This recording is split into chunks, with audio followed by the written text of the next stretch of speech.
So I'm making milk tea flavored with boba. Boba bar, ice cream, getting super popular down here in SoCal. And just need some tea. Why not make it into bread form? So we're going to start off by making the brown sugar syrup. This is needed for the boba and the milk tea bread recipe. I think I'm starting off with 152 grams of brown sugar. I think that's pretty good for the amount of syrup that I want. I'm doing 150 grams. And so, like I said, 2 to 1. So you just need a half 152 maths. 75, 75, 75, 75. 53.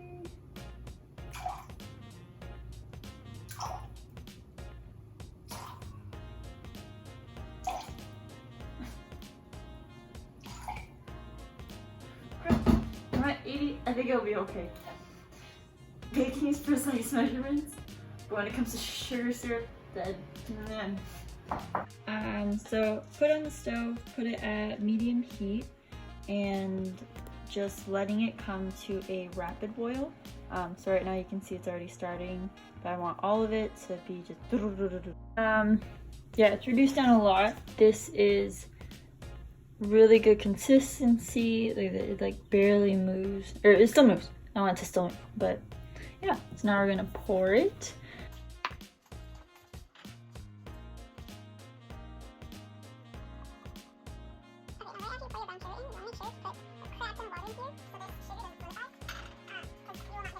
Like I said, waiting for the brown sugar syrup to cool. So we're going to combine everything for our boba. So I think this is cool. I don't know if a lot of people know, probably do, and I'm just late to the game. But the boba in the boba bars is freaking mochi. I just thought that was really cool because I wouldn't have thought to put mochi in it. No, there's mochi ice cream. Anyway, I was really confused because the boba in the boba bars was staying, you know, completely chewy. It wasn't hardening like how a tapioca does. And then researching more and finding, you know, little articles here and there and piecing it together, boom, mochi balls. To start off making the mochi, you'll combine 110 grams of mochiko and 50 grams of sugar. What am I doing? I'm showing you the brown sugar syrup. I'm impressed by it. If you don't have mochiko, you can use shiratamako. Spatula is a big thing that we need. I'm going to use the spatula for this part and not any other type of equipment because obviously mochi is really sticky. Spatula, glass, microwave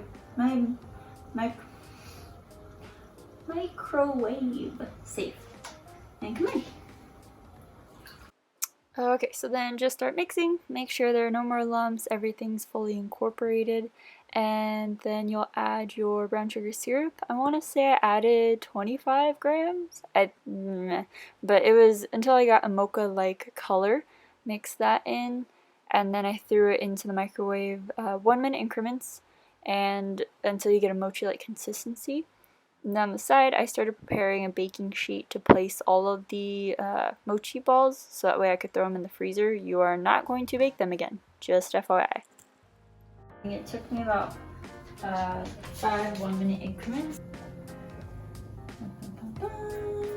So, we are going to shape these into boba balls, if my hands don't fall off. Oh my god, this is hot.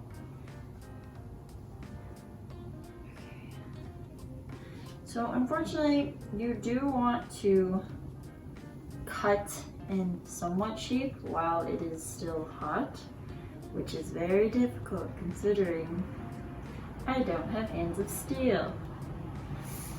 Okay, and put this in to soak. Gonna be horrible to wash later. The first time that I made this, I had pretty large size pieces. So I'm going to try and make them honestly no bigger than my pinky nail, so that way they disperse throughout the bread a little bit better, and that way, you know, when you get the chew, when you get a bite of bread, you actually get mochi and it's not just sparse. Okay, so here's bench scraper. So like I said, please be careful. This is extremely hot. So then I start off by chopping it into strips because this kind of helps cool down the mochi. From there, just take each strip and start chopping them into the pinky nail, it's a weird reference, but pinky nail size pieces that I said. Wow, this is... I only have 2 hands, and there's a lot of boba. We'll see how this goes.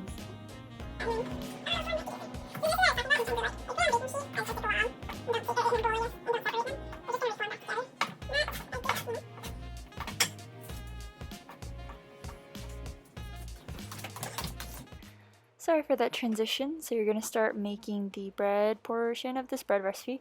That made no sense, but anyway. You're going to start off by steeping 2 black tea bags in 260 grams of whole milk, and then I'm adding in the brown sugar syrup just to add some sweetness, add a little bit more roasty caramelization, that kind of stuff. Okay, so you'll probably have to do this twice because it reduces down a lot, but this is the color that you want to go for. So we're gonna start making the shokupan, and we start off with the, I'm gonna butcher this, but Tang method. Z-H-O-U, I know is Jiao, but it's basically you start off with activating the gluten ahead of time, and it gives it a really nice, softer and chewier bread. So normally you would mix a bread flour and water to create that starter, but I've been experimenting. Like I said, I made like 50 of these loaves, and what I've found softest is actually using tapioca flour. So I'll start off with that. So like I said, we're activating the gluten, so we're just heating it up over the stove. I have it on medium heat, and we're gonna wait till this comes together. So tapioca does almost form a mochi-like consistency, and that's what we're gonna look out for. But you also have to make sure that you're constantly stirring, because it's like mochi, it'll stick to the bottom and just completely burn. So yeah, just keep mixing.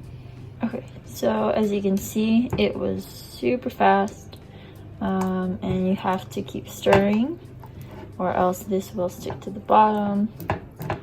Just keep going, just keep going. And you'll see black flecks because my spatula actually had some tea leaves, so don't be alarmed. We need the tapioca and then the milk to reach 120 degrees. If it's still too hot, it'll kill our yeast. Okay, so our tapioca is not too hot, it's at 130. And then our milk tea is at 90, so that's actually perfect. So we'll start measuring out all the ingredients for the bread flour.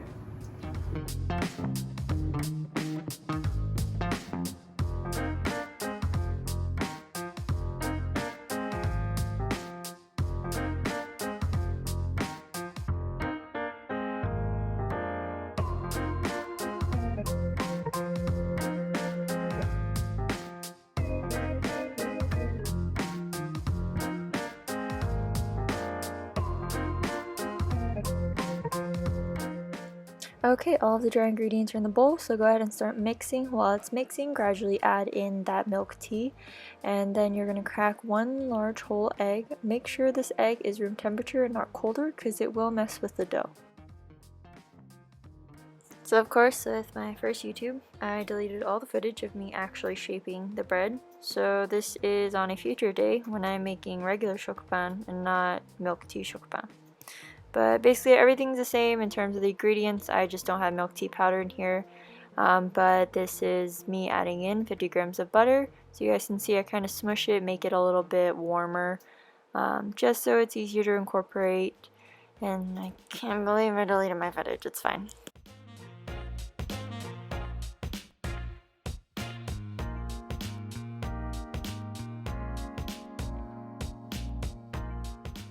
Okay, so 7 minutes later, the dough should be good to go. To test that, I always do the window pane test. If you've never heard of this, it's basically just taking a portion of the bread and holding it up to the light. If you can stretch it and it doesn't break, that means that it is good to go. The gluten strands have fully formed and everything's good. So you'll see it here. And that's a bad example. My finger poked a hole. Hold on, let me try one more time.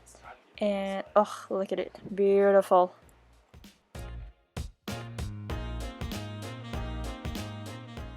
Alright, cool. Our bread passed the window pane test, so now we're just going to get it out. Make sure that you are not tearing or cutting the dough at this stage because you really want to make sure the gluten strands stay intact as much as possible. Then grease whatever vessel you're going to let your dough rest in for the next hour. So now we're going to shape it very much like you would shape sourdough. Since this is a very wet dough, I wouldn't suggest shaping with your hands unless you're super skilled, and then go for it. So you're just gonna go directly across from you and then twist and tuck. So this helps make it into a taut ball and gets the gluten strands to start forming in this shape. And then just let it rest for an hour. Look at her, she's so pretty. So you're gonna go ahead and degas your bread after that hour, and then you're gonna portion it out. I'm going to portion it out for 1 shokupan loaf, which is 3 large portions, and then I'm going to do 9 dinner rolls. So you'll see that here in the next clip. Once again, just make sure you degas the entire thing, so not just in the bowl, but once you've laid it out. And then we'll start portioning. So you'll see here, I'm just going to put all of it in so I can do my maths. And what happened? Oh, I forgot to zero it out. Typical.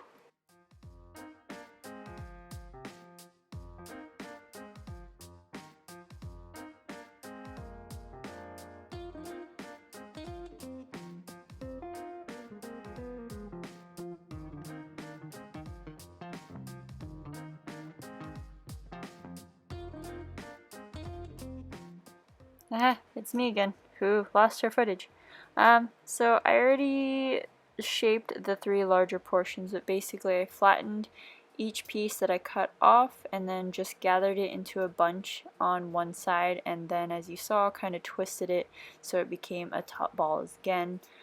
Pretty much what I'm doing right here with these dinner rolls, just gathering it all in one area, one side, flipping it over, and then making it into a top ball. With the smaller ones, I just use my thumb and my pinky to kind of tuck and shape.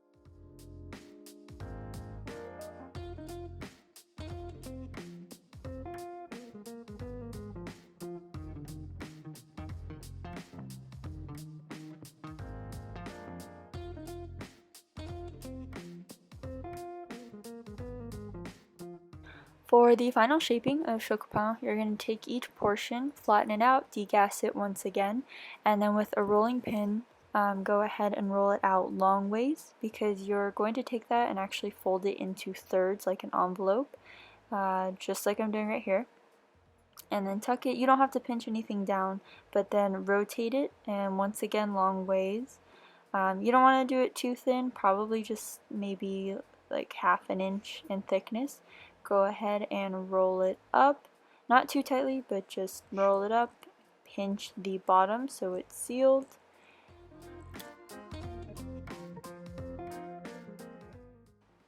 So this swirly is actually super important to shokupan because you want to make sure to lay it in the loaf pan where it will expand against one another, if that makes sense, to help it rise.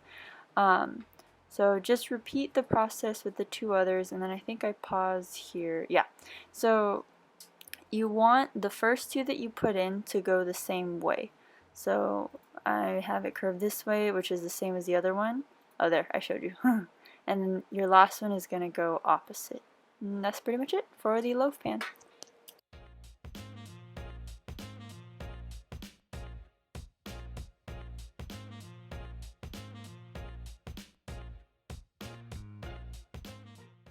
For the smaller portions, if you decide to do this type of shape, they're actually just going to be the same shaping as the first round. So flattening them, gathering them into one side, and then just tucking and shaping.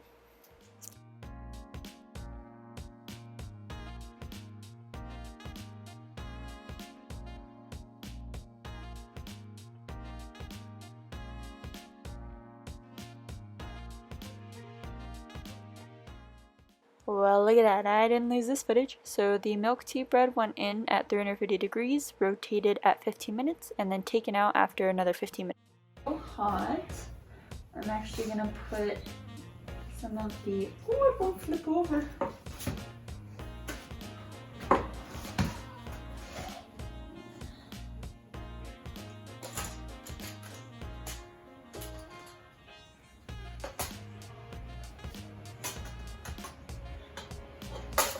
Oh, I almost lost all of that.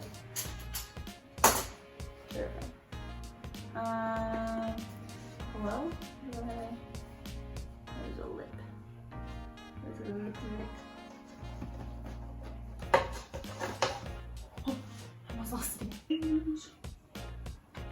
Oh yeah, it's all coming together now.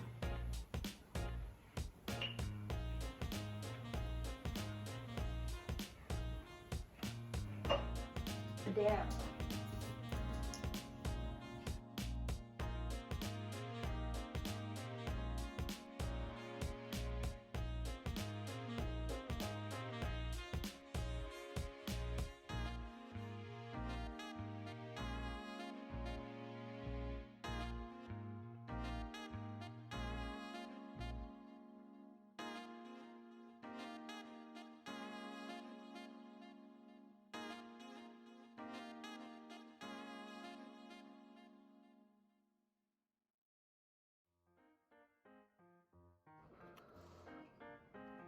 My Boba go? Maybe it was too small. Look, it kind of like dissolved. Yeah, kind of melted. Well, I'm sad. My Boba melted, so that means I think I overcooked them in the beginning, and my bread don't taste like milk tea. I'm sad. Attempt number 4 next week. I guess I can't say much. Shokupan took me 50 times, so.